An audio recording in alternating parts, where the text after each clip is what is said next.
Okay. It does work. I think we're good.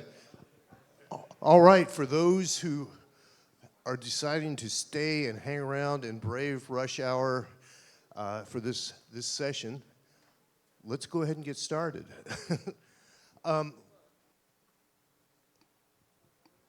What we're calling this is why there is no PhD in fundraising. My name is Jay McNaught, and I will serve as the facilitator for this esteemed panel. With us on the panel, we have David Lipsky, we have Tzvi Schwartz.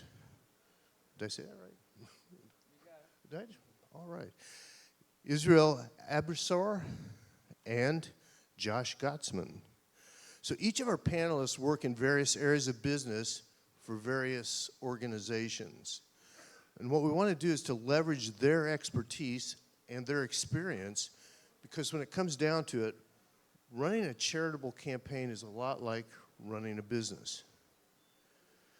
Now, as we get going on this, I want to encourage you to be thinking about questions that you could ask the panelists, and we'll have a Q&A session at the end. So be sure to be thinking of questions, and we'll bring those up as they come forward. So the question is, why is there no PhD in fundraising, and what's this panel all about?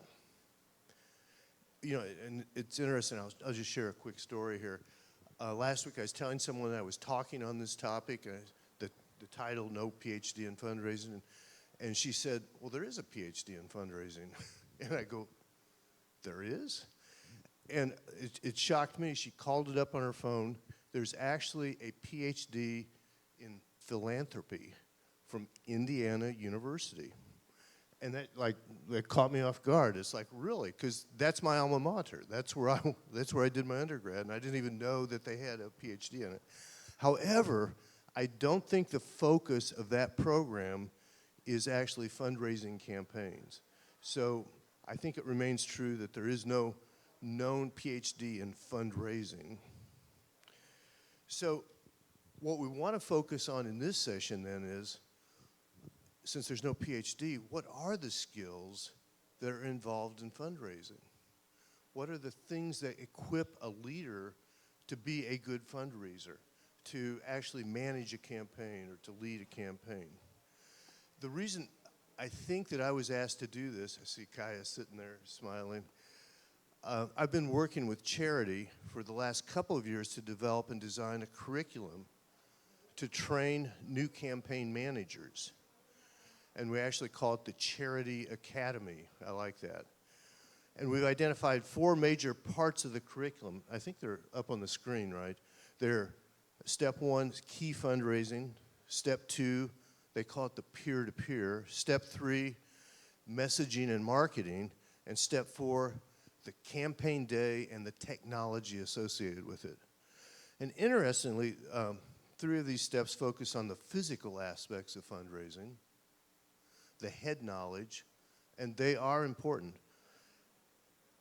And the step where we dedicate the most time, though, and where we really focus is on step 2, because it's all about relationships and how you go about building those relationships. So with that in mind, we want to use this session to discuss what we can learn and what can help us be more effective with our fundraising campaigns. As you see on our panel, we have a variety of contributors who've been very successful in the fundraising space. So let's get to know them and see what we can learn from them that can help us take our fundraising skills and our education to the next level. You'll also note that these panelists have strong backgrounds in business. I'm constantly reminded that running a fundraising campaign is like running a business. So I'm really looking forward to the business perspective that each of our panelists will bring. So I want to begin by asking each of our panelists to tell us about themselves and to share from their perspective what they have seen in terms of fundraising. What are some of their important knowledge, skills, or ability, the competencies that can lead to more effective charitable campaigns?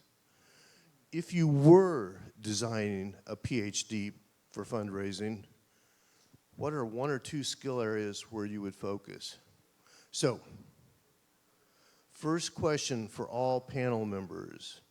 From your perspective, focus on what you've seen as some important skills or knowledge that have led to more effective charitable campaigns.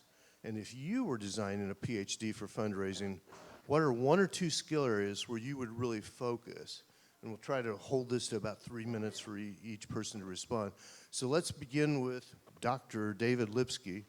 Dr. Lipsky has his PhD in organizational development from Hofstra University. He's the head coach for Samsung, and he teaches coaching at NYU. So I'd be really interested in hearing your perspective on this as someone who's had a PhD and as someone who does executive coaching. Can you begin by telling us a bit about yourself, your experiences with fundraising, and what are one or two key competencies that you see as crucial for fundraisers? All right. Thank you very much. It's great to be part of this panel, and Haya, thank you for inviting me. I'm an expert more on human relations than I am on fundraising. I was raised in B'nai B'rith. I helped to start the Suffolk County chapter, and have been searching for ways to contribute to organizations since that time. I headed up leadership development at UNICEF for a time, volunteered for the Archdiocese of New York. So I try to go to places where I am the minority. So one of the skill sets I'll start off saying is go to diverse places to learn things. I pick a hat each morning to wear. This morning's hat was curiosity. So be curious. Go to places where you don't know the things and be curious and listen. The other thing I would say in terms of skill sets for people who are running any organization is the intersection between human relationships and decision making and collaboration. And one of the things I have found is as we adopt technology and we learn more and more, it's critical for people to learn how to collaborate, how to compromise, how to come out with better decisions as a result of human interaction. So I'll stay within the 3 minutes and turn it to the next person. Thanks. Very good. Okay, our next panelist, we have Tzvi Schwartz. He is an EOS implementer, and as such, he helps business owners and their leadership teams simplify, clarify, and achieve their vision. So can you tell us a bit about yourself, your experiences with fundraising, and what are one or two key competencies that you see as crucial for fundraisers? Okay, thank you again also for putting all this together. So in simplicity, by trade really I'm an electrician. I'm the guy who would put the lights up over here. So you might ask, what do I know about fundraising? Well, I definitely chased a lot of people to pay their bills. So to some degree there was some fundraising over there. But after many years of doing that, I've been able to segment myself into also a type of coaching, helping businesses kind of structure and organize themselves. A lot of what I've learned of what this concept I'm willing to bet it's in the coaching your styles and the things that I'm teaching as well is fundraising is a result. It's like a result is we collected the money or there's a way to do it. A lot of the things that we look into is what's the root of that issue? What's the shoresh? Where does that come from? Why would somebody want to give you money? So I think if we look deeper into where that comes from, you'll be able to figure out some of the PhD of what's needed in order to accomplish that. So I'll give you one. A lot of things come to mind, but I'll try to give one general idea where I think it begins. There's a concept that I think is very often misinterpreted in businesses, which is vision. If I ask anybody, what is the vision? They're like, yeah, we have big goals for the company, big goals. That's definitely true. Part of a vision is knowing a little bit about what your goals are. I'll ask a quick question, raise of hands and analogies to make this point, to illustrate this point really quickly. How many here have done a puzzle before? Like a 1,000-piece or 2,000-piece puzzle? Okay, what's your name? He's like, oh, I shouldn't have raised my hand. Charles, if I gave you a puzzle right now to do, and you're like, yeah, I've done puzzles, but I didn't give you the cover to the box. I was like, oh, here. All the pieces are in the puzzle. Go ahead, put it together. He's already shaking his head. No, I won't be able to do it. There's always that one guy, the chacham, like, yeah, I'll do it. Okay, let's understand how impossible it's going to feel. But I said, but all the pieces are here. You could put it all together, right? Figure it out. What happens when you do a puzzle, right? You sit at the dining room table, and you take all the pieces and you put them in the front, but you take the cover to the box, kind of the way Jay's got it over here, and you put it on the edge of the table, and everybody sees, like, when we're done putting this together, that's what we want it to look like. A vision, whether it's in a non-for-profit or in a business, has a clear, it's like a GPS. All of us drove here today.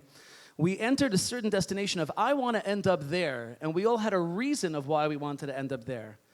If you want people to sit at the table and contribute, whether it's internally or externally, the internal people or even the donor, if it's just putting a puzzle together, but like, we need money, we can't make payroll, or we're growing, that's like doing a puzzle with no idea of where you want to end up, but like, let's just try putting pieces together and hope it works out.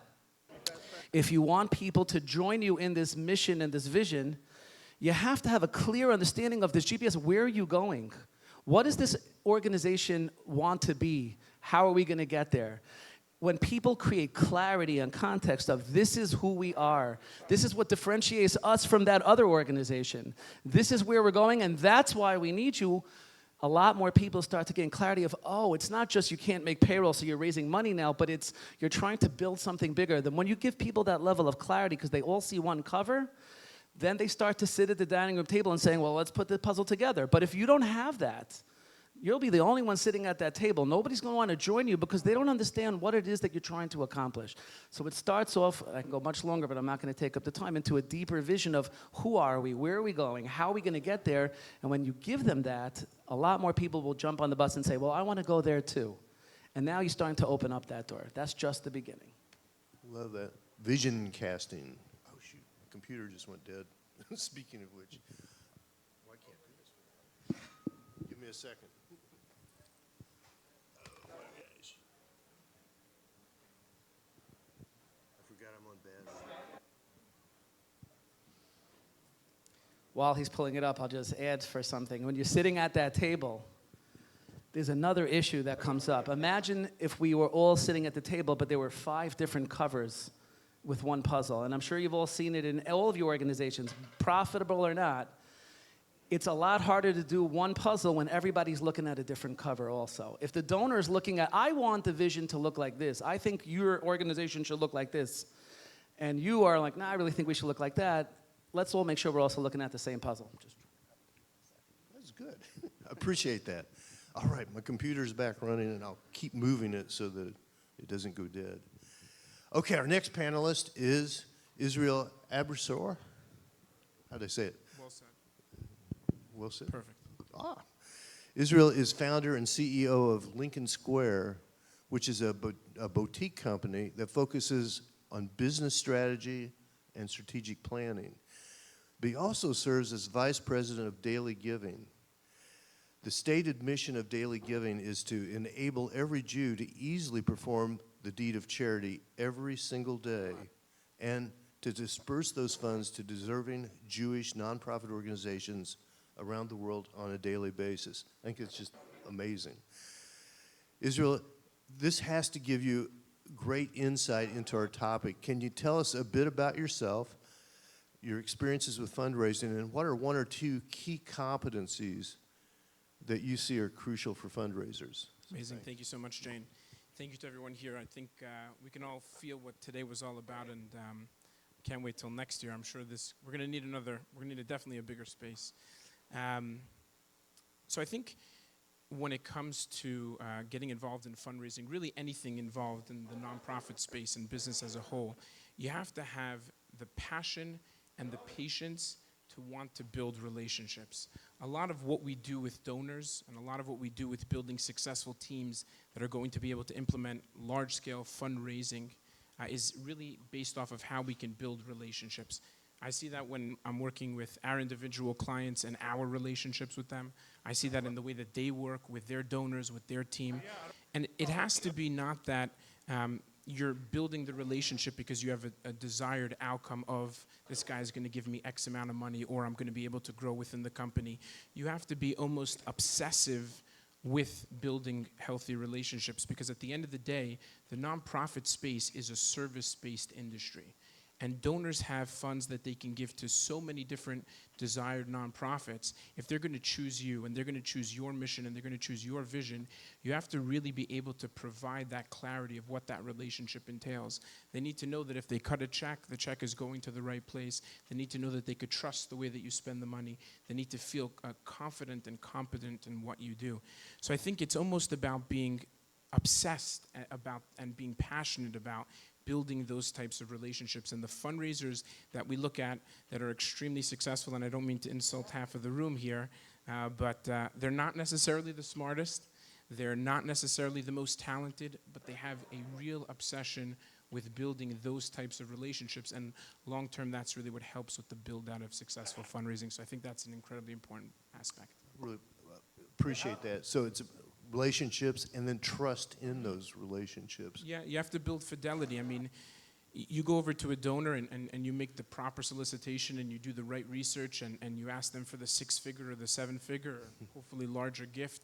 That's just where it starts. That's not even the end of the process. There's so much more, and we all know there's follow-up and there's constant care and there's constant cultivating that relationship.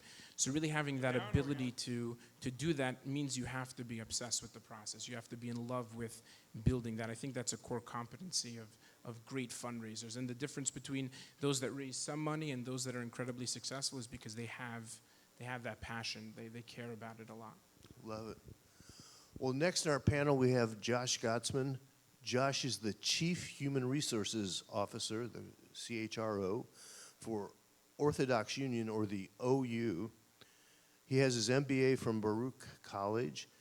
And I was interested to learn that he's also done choreography for small dance theaters in New York City. So it makes me wonder, are there connections between running fundraising campaigns and choreographing dance? I don't know. Josh, can you tell us about yourself, your experiences with fundraising, and what are 1 or 2 key competencies that you see as crucial for fundraising? Thank you, Jay. Thank you, the fellow panelists, and thank you, the AV guys. Their job is to make us look good, so that shouldn't go unnoticed. Appreciate it.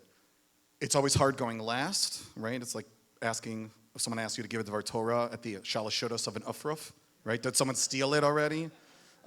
We did a run-through, and I'll be honest, at the run-through, Jay, you told us we have 6 hours, and now you're telling us we only have 3 minutes, so I'll try to make it concise. I've been surrounded by fundraising my whole life. My father growing up was the Shul Rav. My mother still works for a nonprofit as a fundraiser, 29 years. You could pick up your jaws from the ground, I know. Growing up, they always told me, don't go into chinuch, don't go into nonprofit, right? Go be a doctor, go be a lawyer. That's why I'm here, working for nonprofit my whole career so far professionally. I love what I do. It is a passion. I get to wake up every day helping Klal Yisrael, helping the people that we get to work for. And my viewpoint as an HR professional is the people side of things. And the people side of any organization is crucial. And if you're asking me for the one competency that I would really try to look for in a fundraiser, whether you're recruiting someone, whether you're trying to train them to be better, is we all know the cliche of people give to people, right? It's a cliche. Other panelists have said this before. I like to go deeper into that. People give to relationships. It was said before, even deeper. Relationships are built on communication. And if you don't have good communication, you can't build a relationship, and then no one's ever going to give to you as the person.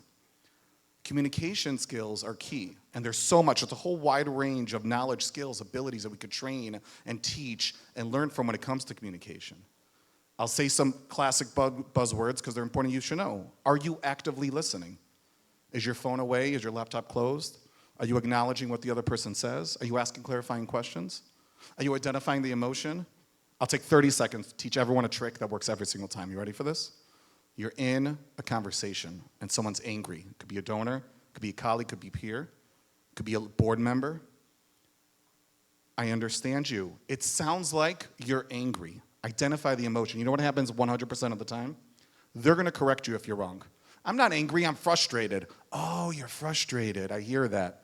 All of a sudden, you connected because they understood that you actually heard them. Actively listen to what's happening around you. You want one skill to start with as a good fundraiser? Communication, it's key. Communication builds a relationship. Relationship builds the people-to-people giving that you want to see as a greater whole. All right, you sound enthusiastic. I'm not enthusiastic, I'm ecstatic. Okay. I love it. I think it's so cool because, like you said, we did a run-through of this, but we never had each person really say what they were going to say to respond to this. And it's so neat to me to see the uniqueness of all those answers. So I love it. For this next segment, what we want to do, now that you've kind of got to know each of the panelists, is do a bit of a deeper dive and learn a little bit more from each of them. And I thought I'd start with David. David, your title is head coach, which is an interesting title. Head coach. Let's think about coaching in terms of fundraising. Clearly, there are times when a fundraiser might benefit from a coach. In your experiences with leaders who are no doubt already very successful, where do they get stuck?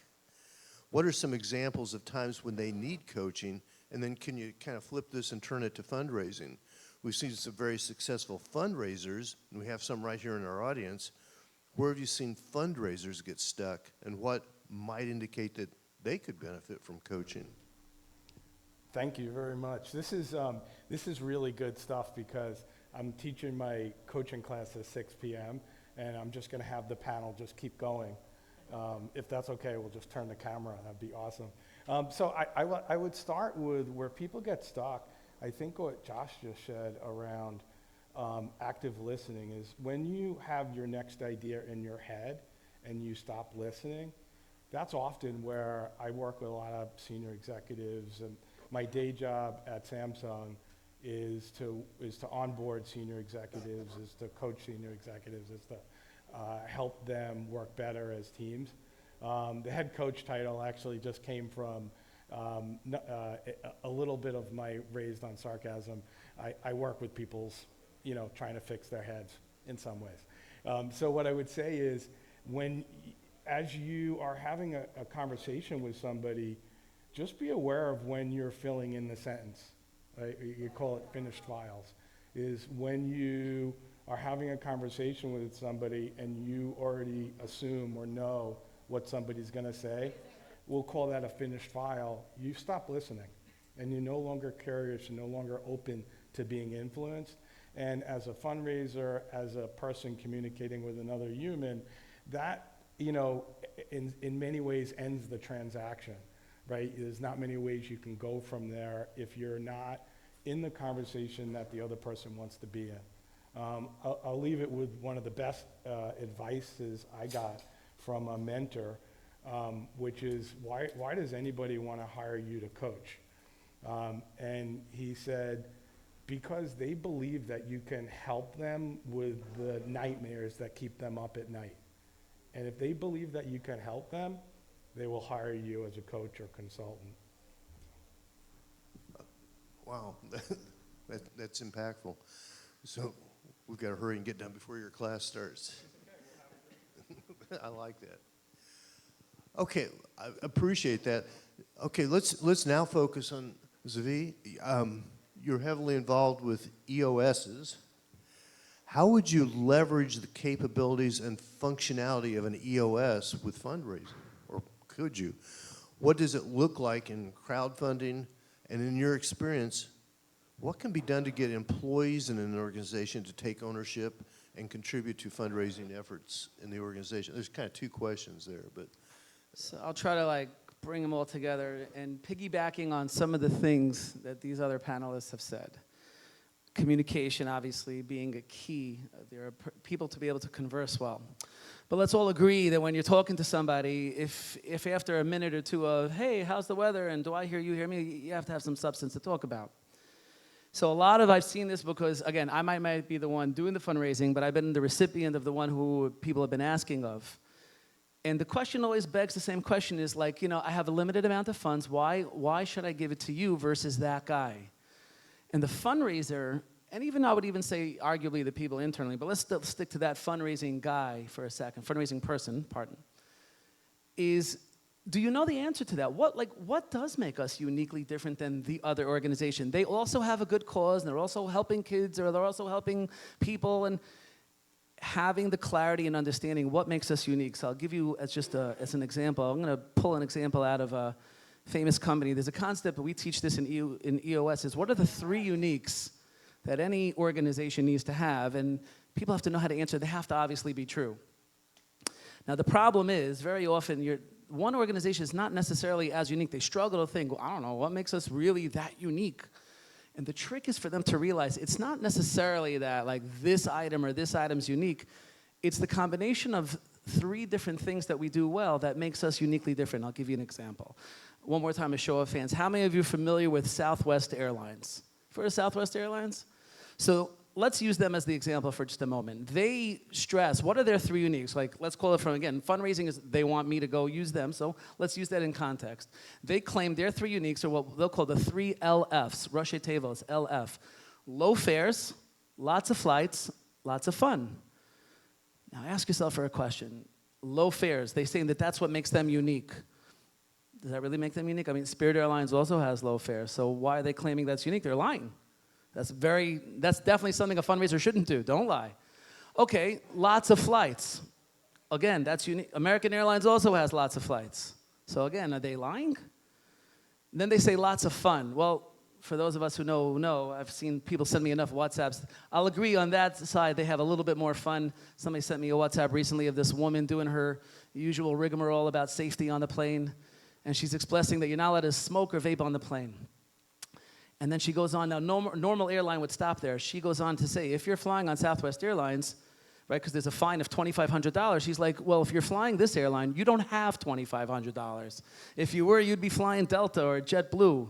And there was a woman who wrote a letter to Herb Kelleher, the CEO, complaining, like, I feel that you guys, make a joke out of everything. Everything's a joke on Southwest Airlines. Now, what would a typical owner of the fundraising company or whatever company you're part of write back to the woman? Dear madam, I assure you, we take things seriously. Try us again. Here's a voucher. Herb Kelleher didn't write that. He wrote one line to her, dear madam, you will be missed. Sincerely, Herb Kelleher. Because he understood she doesn't match who we are. The point I'm trying to bring out is you as a fundraiser have to understand what are the 3 things combined that makes us uniquely different than everybody else. And if you don't know the answer to that, if you can't express, like, why should they give you the money? What makes you different? And there's no truth to what that is, then technically you're just like everybody else. Now, he was able to discern who's a good fit for us and who's not. Not every donor out there is going to be a good fit. But when you understand who you are, what your vision is, what your mission is, who does fit and who doesn't fit, now you're able to put yourself in alignment and take these conversations that we were just talking about and go much deeper to make sure you're always in alignment with the right people. If not, you're just going to be talking to a wall, hoping that they write you a check. Appreciate that.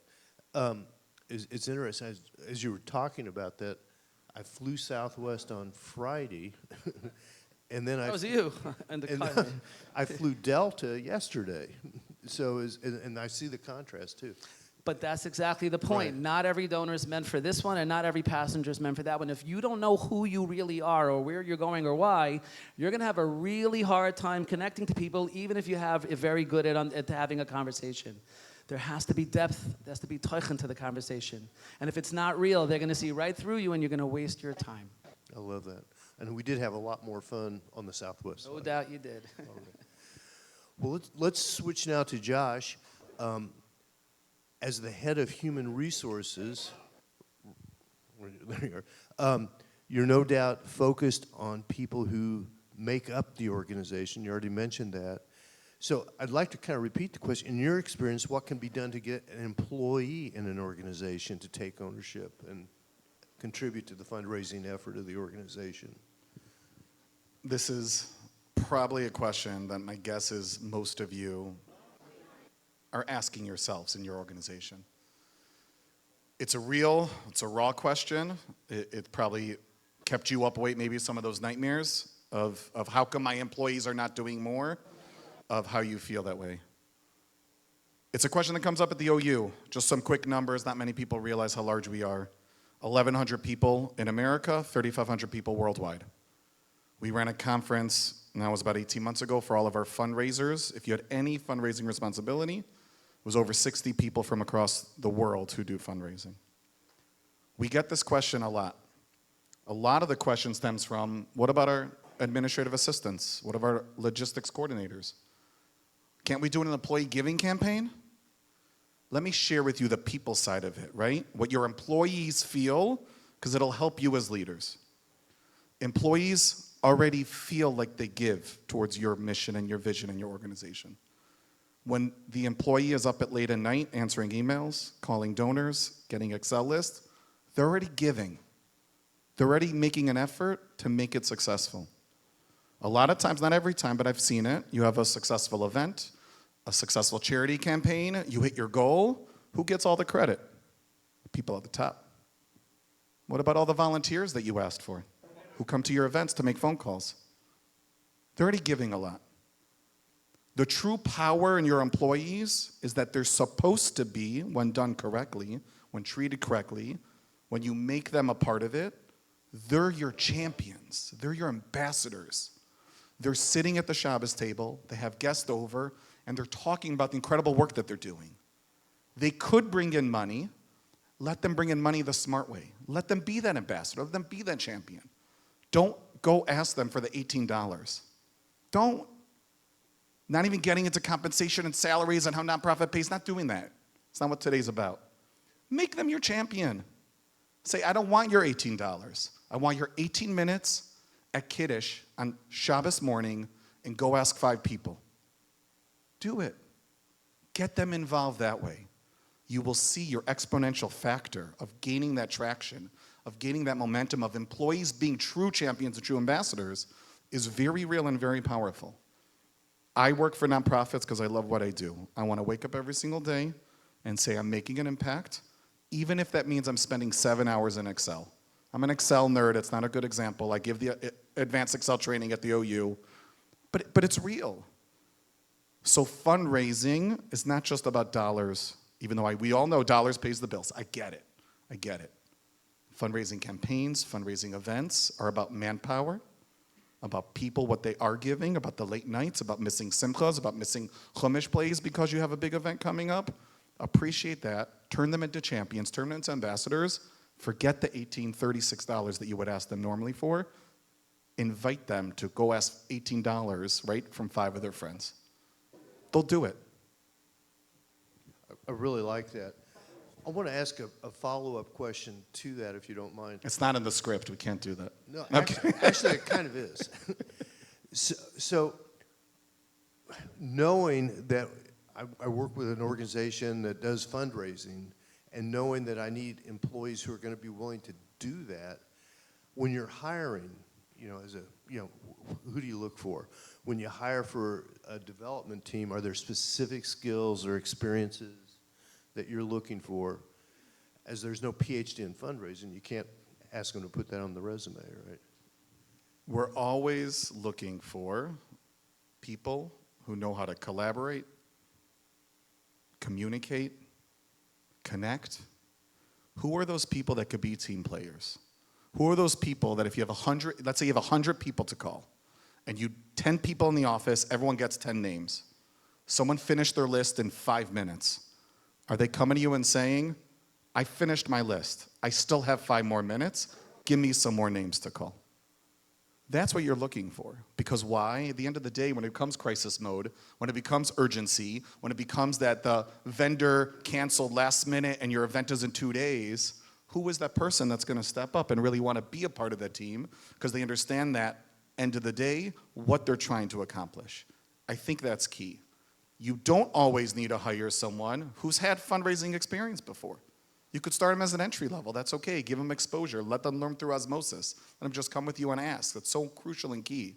What you're really looking for is that talent of who is that person that's going to say, what else could I do? How much more can I get? Oh, our goal was 100,000. We hit it, and we still have 3 days to go. We're not done here, right? Where's that extra time? I know charity does it automatically, right? The magic of charity. There's always bonus rounds and more money and keep getting us more. But that's so key that when you have it, and I'm sure a lot of organizations have it, you can have an amazing fundraiser that doesn't play well with others, right? Amazing fundraiser, just doesn't play nice, burns bridges, doesn't collaborate. Yeah, they're bringing in a lot of money, but as an organization, you need to ask yourself a question. Is that money worth it? Or what else can I do if I get rid of that slot, right? Add more people to the team. How much more can we grow from that when we have that type of environment that we're trying to build? I love that. People Jay. say, yeah, go ahead. Let's jump on that just to help for also, I love what you just said, because in the work that I'm doing, I see this happen all too often where people miss this mark, and what I think you were describing partly is also our values, behavioral values that a company, and again, when I mentioned vision earlier, and I'm sure you see it also, David, is that a company needs to understand, especially if it's a non-for-profit, what are the common set of values that you could have people who are very good at their jobs, whether it's, you know, the people in the finance department, fundraising, or the operational people. But if they don't all share the same set of values, they're going to have a very hard time working together and pitching in, quote unquote. So sometimes people overlook this, or they just take for granted. Values are just like, be a nice guy.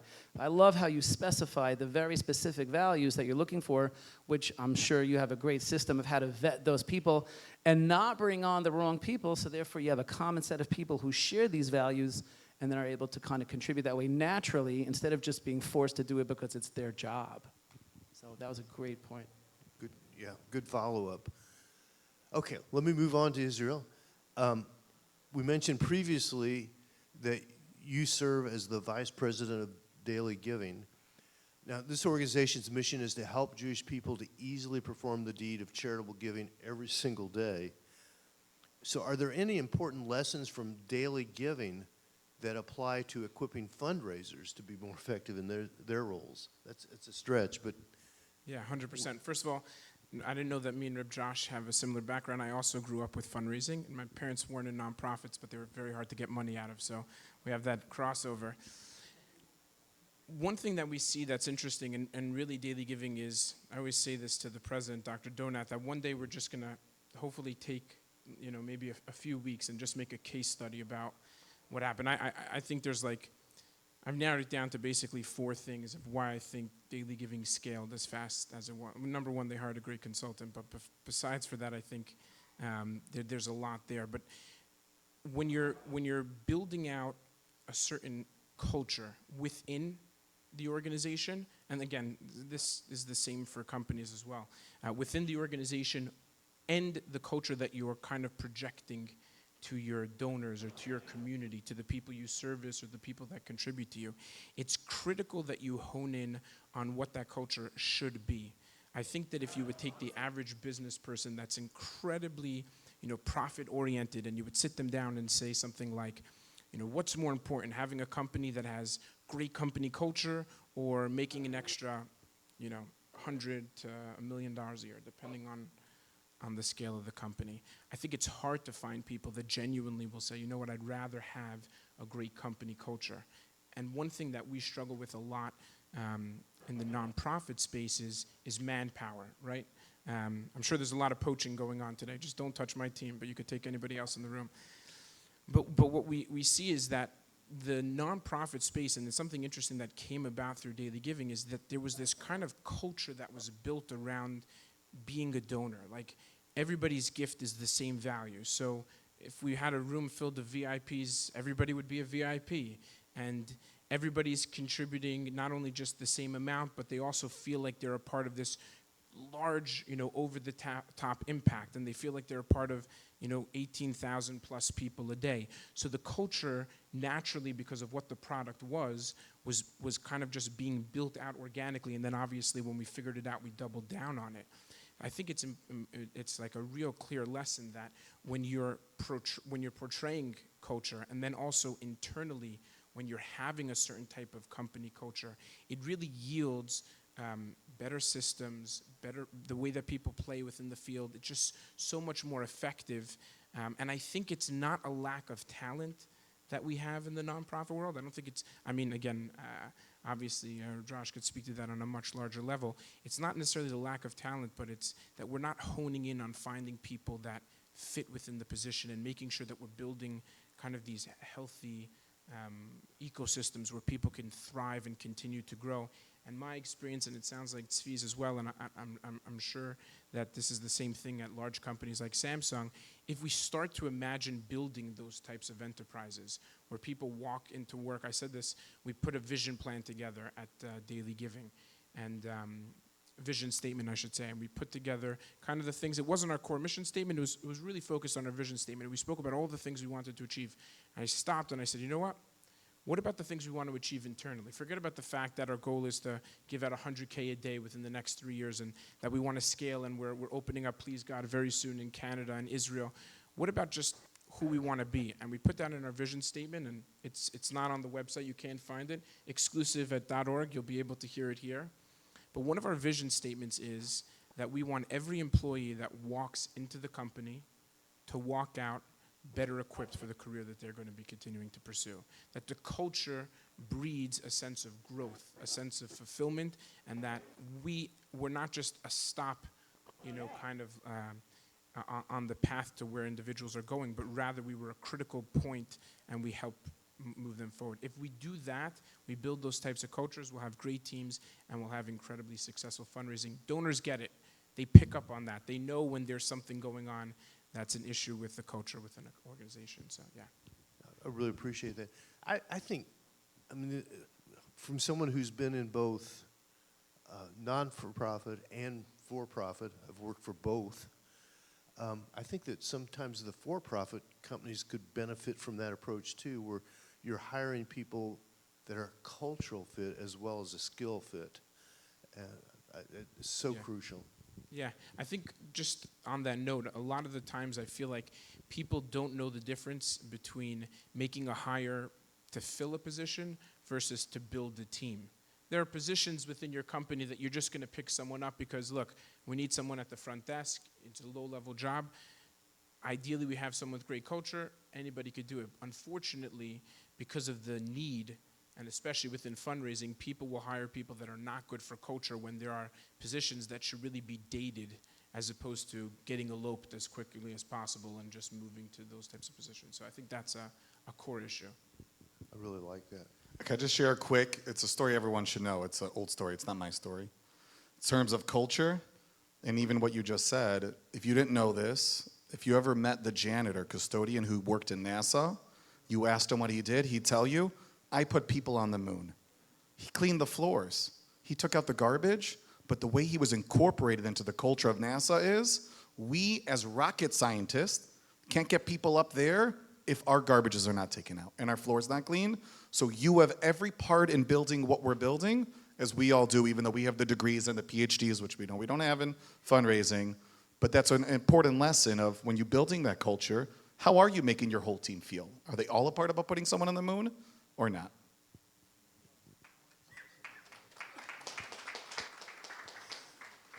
Well, we're I think this ends at 10 after, if I'm not mistaken. So I've got a couple just general questions. We're done? We have 6 hours, I thought.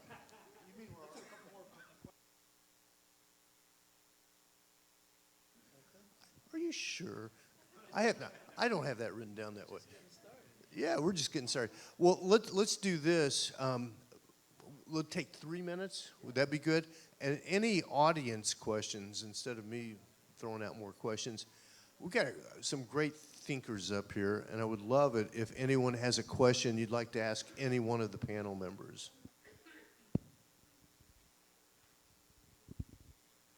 Hi, thank you so much. It was a great presentation.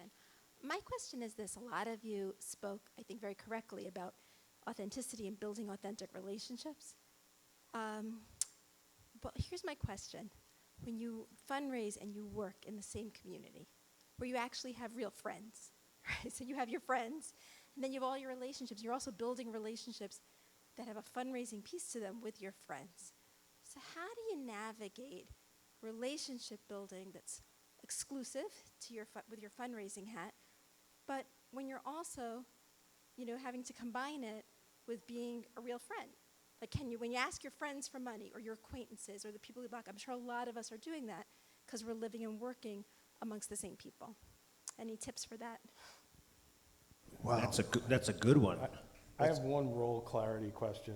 And it's not from fundraising, but it's a question I ask every time before coaching, which is, would you like me to coach you? Would you like me to just listen? Or would you like my best advice? If I'm going to coach you, I'm going to ask you questions. I'm not giving any answers. And I think part of it is clarifying your role in any relationship in the beginning of that transaction or that conversation.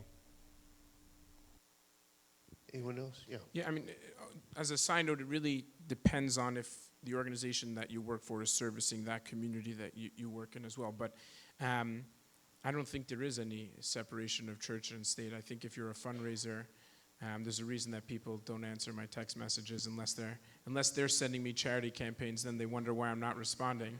By the way, it's very possible that I think charity has raised billions of dollars. It's possible that I've been involved in 3,000 of those campaigns just because I get that many text messages for charity campaigns. So I think that definitely it's all encompassing. And if you identify with what you do, which I'm sure you do, and individuals that are in this line of work really have to, because there's so much more they can do with that skill set in the for-profit world, as far as making more money and getting out there. So if you're in it and you're doing fundraising, people, they connect you to that as well, and they understand it, and they get that this is something you're passionate about. And I have a friend that who's in a certain business. If I'm going to buy in that business, I'm going to that friend right away.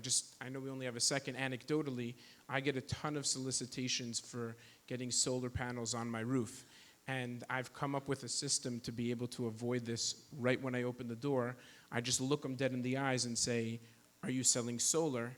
And they respond, "Yes." And I say, "Unfortunately, my best friend does solar, and I can't get this on my roof through you, or I'd lose the relationship." And they don't respond, and they walk away and say thank you. So people want to contribute to the things you're a part of because they have that relationship with you.